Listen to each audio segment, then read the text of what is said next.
Hello guys, my name is Nash. Welcome to Thursday Tales of Terror, TTT. Today we'll be talking about the shooting that happened in the University of Iowa. Lu Gang was a 28-year-old former graduate of the school and he was a top student with great academic achievements. He was gifted in math and physics and even attended a prestigious school in China. He then gained admission to study in the United States and received his doctoral degree in physics and astronomy in May 1991. Not long after he graduated, he shot and killed 5 people on the campus and seriously injured another student before taking his own life. What made a gifted student like Lu Gang to carry out such a cruel act? Let's find out. On the 1st of November 1991 at about 3 p.m, a weekly graduate seminar on plasma physics was being held in room 309. It is on the 3rd floor classroom in Van Allen Hall on the University of Iowa campus. Lu Gang was wearing a long tan coat, his hair wet from early winter sleet. When he entered the room, Ken Nishikawa, a lecturer, was at an old-fashioned blackboard teaching to a group of 7. Lu Gang briefly left and returned a few minutes later. He calmly walked to the head of the table where Professor Christoph Goetz sat. Lu Gang reached into his coat pocket, pulled out a .38 caliber Taurus handgun and shot Professor Goetz in the head at close range. As a puff of blue smoke appeared, some thought it was a tasteless practical joke the day after Halloween. But before the rest could react, Lu Gang stepped around Professor Goetz and fired again, directly at the face of Dr. Shan Linghua. By now, the rest of the people in the room were diving under chairs and the seminar table. Professor Robert Smith also plunged to the floor to protect himself, but Lu Gang shot him twice in the back and in the arm. He then left the room and took the staircase to go to level 2. During this time, the police had been alerted by students. He entered the office of Professor Dwight R. Nicholson and shot him dead. He proceeded to go back to room 309 to check on his 3 victims that he shot earlier on. He wanted to make sure that they were dead. He saw that Professor Robert Smith was still breathing and he shot him one more time, but he was far from done. He left the room and left the building and walked 3 blocks to the administration building of the school. He went to the office of T.N. Cleary to look for her. She was an associate vice president for academic affairs and grievance officer at the university. When Lu Gang was told that she was unavailable, he grew angry and started shouting, causing a commotion until T.N. Cleary appeared outside. And that's when Lu Gang shot her in the head. He also shot a 23-year-old Filipino-American student by the name of Mia Rodolfo Sioson, who was working as a temporary employee outside N. Cleary office. The bullet struck her in the mouth. Lu Gang then headed towards the office of President Hunter Rawlings, but he never went in. But as it turned out, the university head was in Columbus, Ohio on that day. Finally, he walked upstairs to an empty classroom, room 203, where he took his own life by shooting himself. Police arrived 10 minutes later and found him dead. Other than his .38 caliber Taurus handgun, he had another gun in his bag, but he didn't use it. Nobody survived except for 23-year-old Filipino-American student Mia. She was, however, left paralyzed from the neck down. Lu Gang was born in Beijing, China in 1963. His mother worked in the hospital and his father was a clerk for an auto parts enterprise. He was their 3rd child and only son.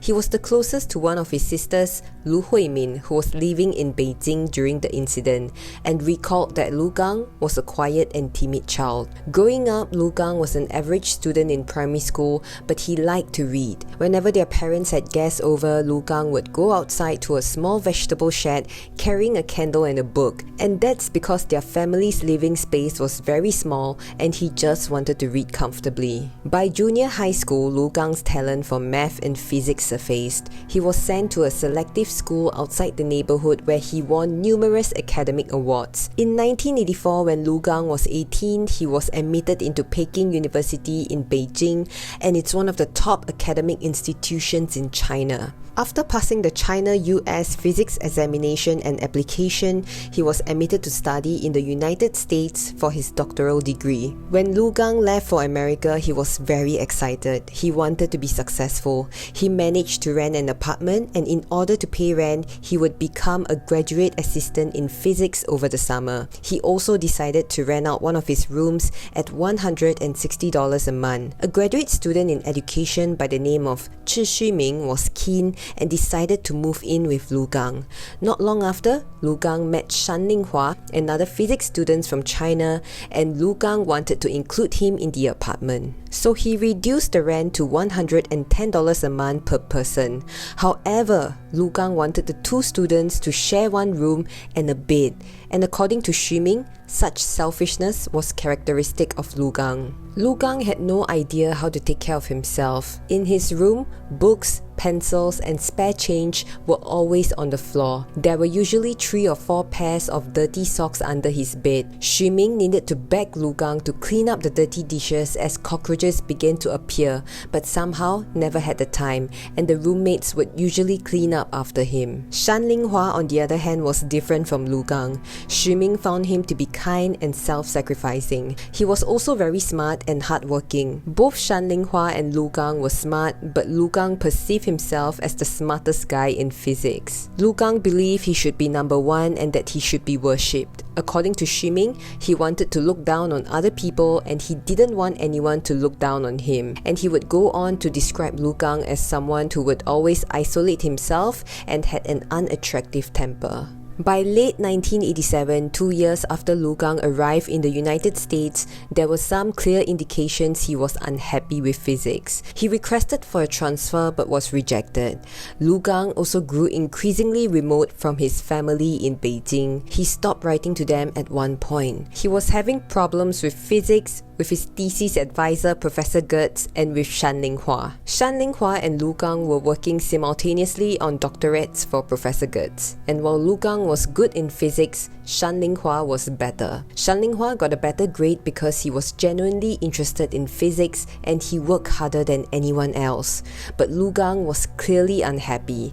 Lu Gang complained regularly that Professor Goetz was exploiting his grad students, working them too hard, insisting that they do long hours of research at low pay. Despite the difficulties, Lu Gang was still keeping his hopes up.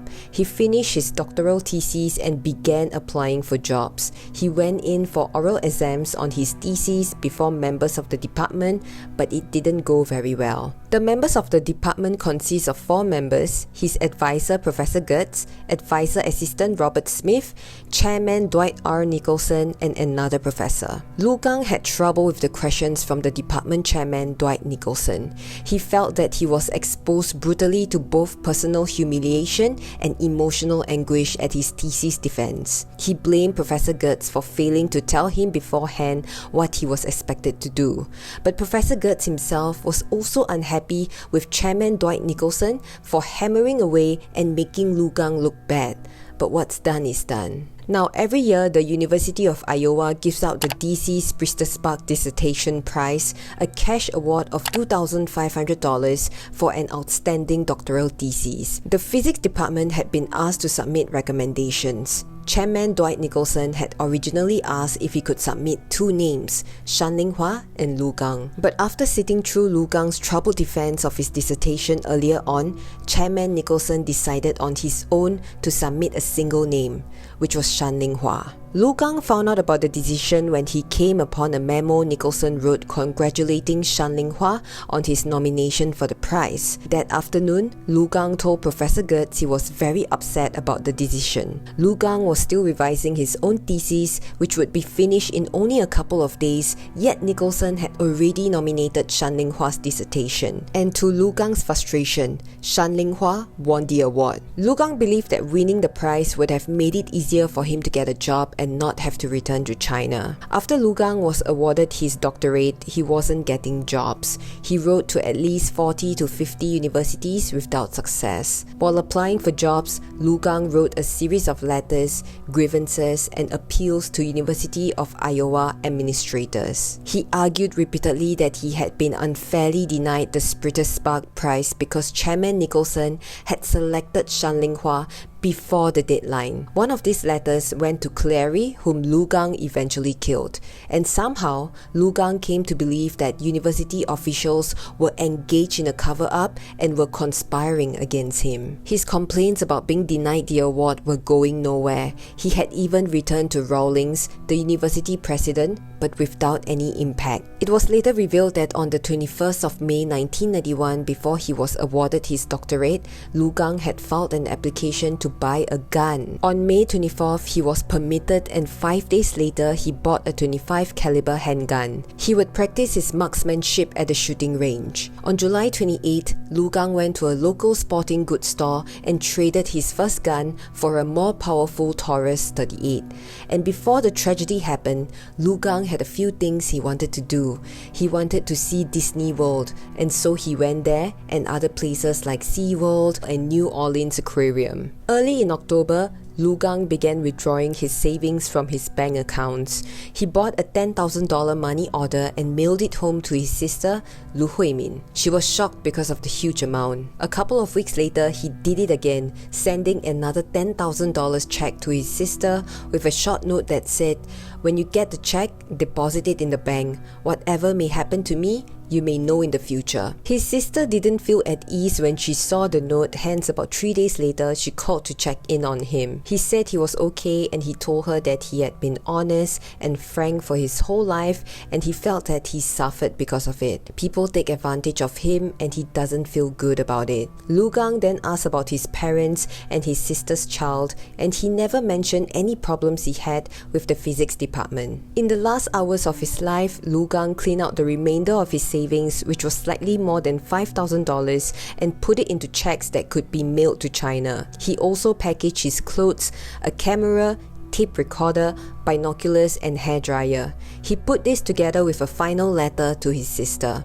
And after the shooting happened on campus, the authorities quickly intercepted this package and letter. Unlike many mass murderers, Lu Gang did not go without explanation. In the months prior to the shooting, Lu Gang wrote 5 letters explaining the reasons for his planned actions, which meant that this was premeditated. According to university officials, 4 of the 5 letters were written in English and 1 was written in Chinese, intended to be mailed to news organization. The letters have never been released to the public. However, the final letter that he wrote to his sister can still be accessed on the internet. There is an English translation for it. This letter was written 4 hours before the shooting happened. Basically, he didn't want this letter to be seen by other members of the family.